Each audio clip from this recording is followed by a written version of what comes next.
Brian dan Sally mengenyam pendidikan yang baik. Mereka bertemu dan akhirnya menikah.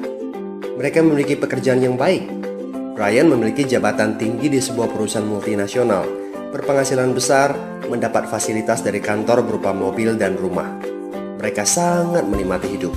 Sering nongkrong bersama di coffee shop sepulang kantor, nonton di bioskop, mampu membeli baju dan tas yang matching, dan pergi berlibur sesekali. Tapi kenyataan sebenarnya tidaklah demikian.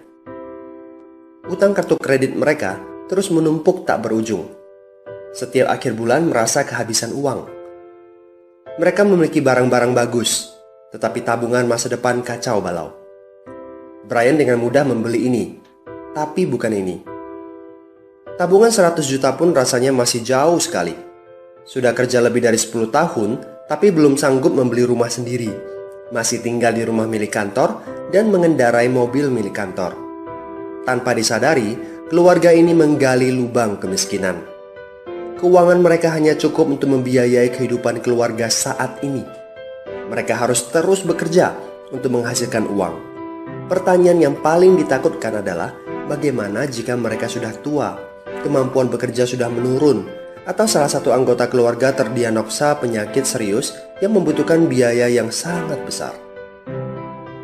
Apakah kehidupan Brian dan Sally mencerminkan kehidupan Anda?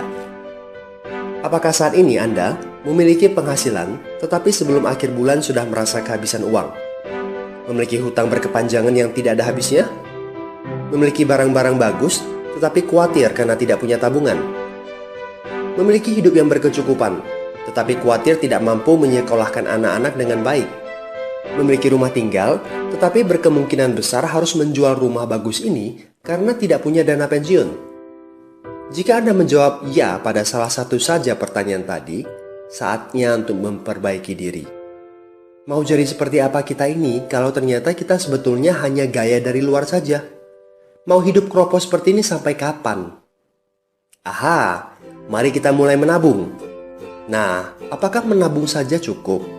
Berapa banyak yang bisa Anda sisihkan untuk ditabung setiap bulan?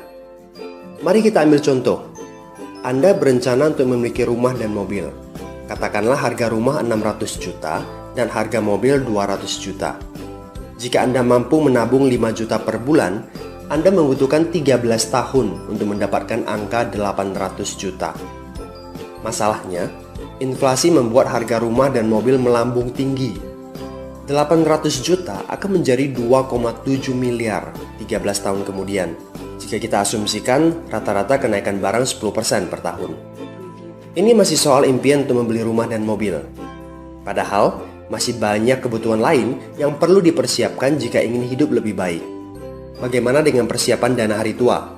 Agar di saat tua dan tidak sanggup bekerja lagi, Anda punya tabungan yang cukup untuk kebutuhan sehari-hari. Asuransi untuk keluarga? Dana pendidikan untuk anak-anak? Dana tak terduga untuk keperluan dadakan jika dibutuhkan, seperti keluarga sakit, dan lain-lain. Artinya, Anda perlu lebih banyak uang untuk ditabung. Bayangkan jika satu bulan Anda hanya bisa menabung kurang dari 5 juta. Sudah jelas, jika langkah Anda hanyalah menabung, Anda seperti sedang menggali lubang kemiskinan.